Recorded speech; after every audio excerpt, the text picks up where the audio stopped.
School of thoughts का जिक्र करेंगे। तो सबसे पहले हम ये जानने की कोशिश करते हैं कि स्कूल ऑफ थॉट्स से मुराद क्या होता है। स्कूल ऑफ थॉट से मुराद ग्रुप ऑफ इंडिविजुअल्स होते हैं जिनकी कॉमन अजम्पशंस होती हैं, जो कॉमन प्रॉब्लम्स पर काम कर रहे होते हैं और कॉमन मेथड्स का इस्तेमाल कर रहे होते हैं। और अगर साइकोलॉजी में स्कूल ऑफ थॉट्स को देखें तो इसका मतलब यही होगा, बस ग्रुप ऑफ इंडिविजुअल्स की जगह ग्रुप ऑफ साइकोलॉजिस्ट आ जाएगा जिनकी कॉमन अजम्पशन होंगी, जो कि सेम या कॉमन प्रॉब्लम्स पर वर्क कर रहे होंगे, जिनकी सेम थ्योरेटिकल ओरिएंटेशन होगी और जो सेम मेथड्स का इस्तेमाल करेंगे। यही वजह है कि हर एक स्कूल ऑफ थॉट्स में आपको सर्टेन अजम्पशन नज़र आएंगी, कुछ प्रॉब्लम्स नज़र आएंगे या कुछ टॉपिक ऐसे नज़र आएंगे जिनके ऊपर रिसर्च हो रही होगी या इन्वेस्टिगेशन हो रही होगी और सर्टेन मेथड्स का इस्तेमाल करते हुए आपको नज़र आएगा। तो अगर हम साइकोलॉजी में स्कूल ऑफ थॉट्स की बात करें तो 5 मेजर स्कूल ऑफ थॉट्स बताए जाते हैं, जिनमें structuralism, functionalism, behaviourism, gestalt psychology और साइको एनालिसिस शामिल हैं। इनके अलावा ह्यूमनिस्टिक साइकोलॉजी भी शामिल है, जिनका जिक्र इंशाल्लाह हम इन फ्यूचर करेंगे। और कुछ कंटेम्पोरेरी या मॉडर्न पर्सपेक्टिव भी हैं, like cognitive psychology, evolutionary psychology, biological perspective और पॉजिटिव साइकोलॉजी है। इनका भी जिक्र हम फ्यूचर में करेंगे, लेकिन फिलहाल हमारा जो फोकस है वो इन 5 मेजर स्कूल ऑफ थॉट्स पर होगा। पहले नंबर पर है स्ट्रक्चरलिज्म।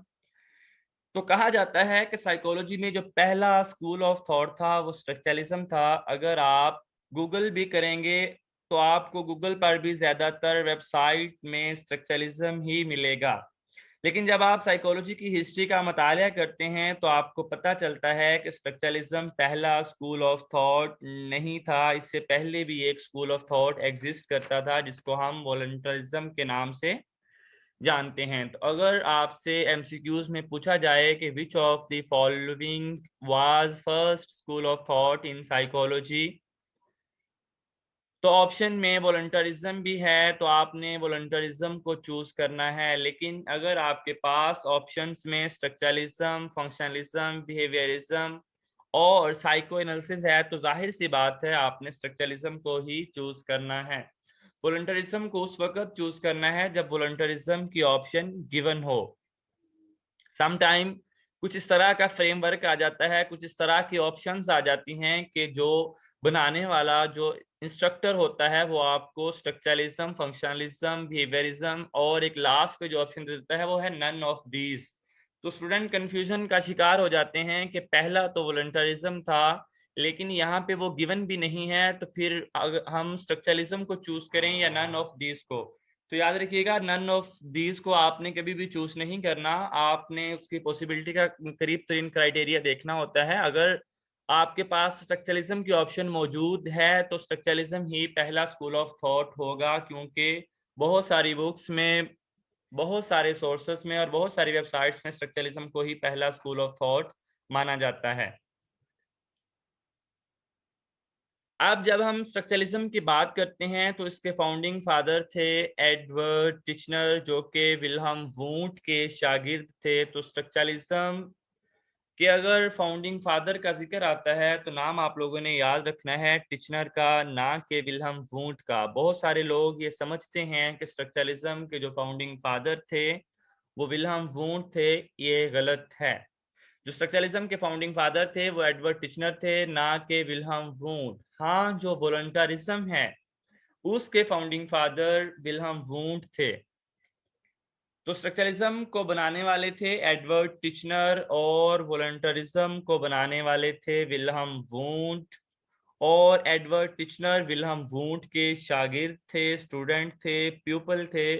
मैंने आपको साइकोलॉजी का जो फर्स्ट लेक्चर था उसमें बताया था कि जो 1879 में साइकोलॉजी का बाकायदा तौर पर आगाज होता है, साइंटिफिक साइकोलॉजी की बुनियाद रखी जाती है जब विल्हम वूंट ने साइकोलॉजी की पहली लेबॉरेटरी बनाते हैं लेप्जिग यूनिवर्सिटी जर्मनी में।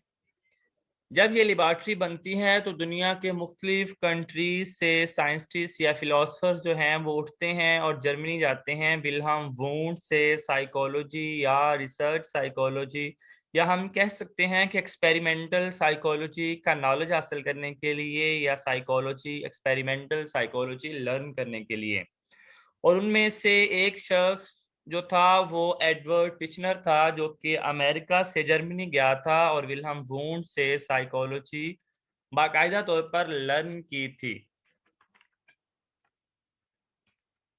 तो हम ये कहते हैं कि जो एडवर्ड टिचनर हैं वो इंस्पायर्ड थे विल्हम वुंड से और विल्हम वुंड की ही आइडियोलॉजी को या फिलॉसफी को या वर्क को आगे लेकर गए थे, लेकिन उनके कुछ इख्तलाफात भी थे जो कि मैं आपको बताऊंगा जब मैं स्ट्रक्चरलिज्म और वॉलंटरिज्म में डिफरेंस डिस्कस करूंगा। क्योंकि एडवर्ड टिचनर के स्ट्रक्चरलिज्म से पहले वॉलंटरिज्म एग्जिस्ट करता था, इसी वजह से स्ट्रक्चरलिज्म के आगाज से पहले हम वॉलंटरिज्म को डिस्कस करेंगे। अब हमारा जो फोकस है वो वॉलंटरिज्म पर होगा। तो 1879 में विल्हम वुंड ने यूनिवर्सिटी ऑफ लेप्सिंग जर्मनी में एक लेबॉर्ट्री बनाई रिसर्च, और उन्होंने इस लेबॉर्ट्री को इंस्टीट्यूट फॉर एक्सपेरिमेंटल साइकोलॉजी का नाम दिया। इसके अलावा जो मोस्ट इम्पोर्टेंट बात है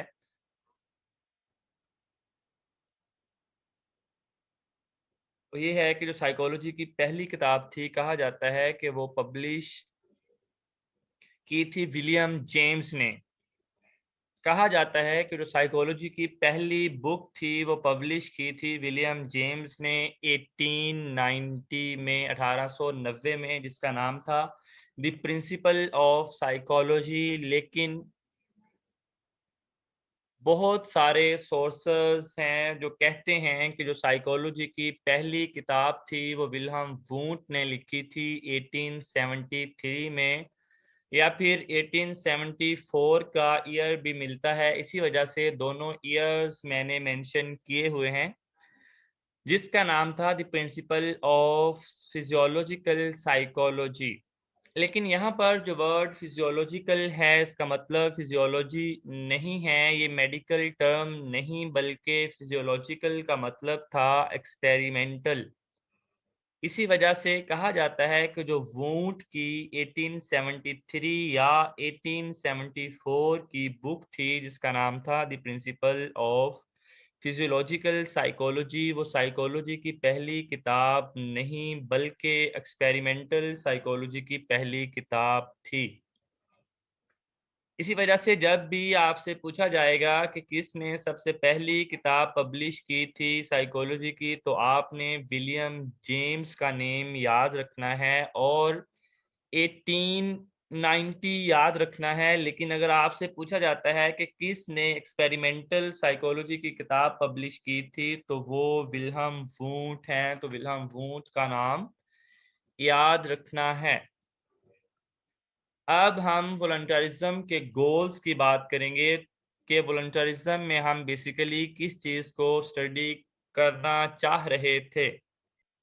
तो वॉलंटरिज्म के गोल्स की हम बात कर रहे थे, तो वुंट का मानना था कि हम कॉन्शियस एक्सपीरियंस को रिड्यूस कर सकते हैं इनटू एलिमेंट्स, कि जो हमारा कॉन्शियस एक्सपीरियंस होता है वो सर्टेन एलिमेंट से मिलकर बना हुआ है, सर्टेन कंपोनेंट से मिलकर बना हुआ है, और हम उन कंपोनेंट्स को डिस्कवर कर सकते हैं जब हम उन कंपोनेंट्स को डिस्कवर कर लें। तो हम ये डिस्कवर करने की कोशिश करें कि किस तरह से ये basic element complex mental experience बनाते हैं, और ये बेसिक एलिमेंट मोर कम्प्लेक्स एक्सपीरियंस को जब बनाते हैं तो इस दौरान जो लॉज इस्तेमाल होते हैं जिनकी इन्वॉल्वमेंट होती है वो क्या है। तो पहला गोल था to discover the basic element of conscious experience.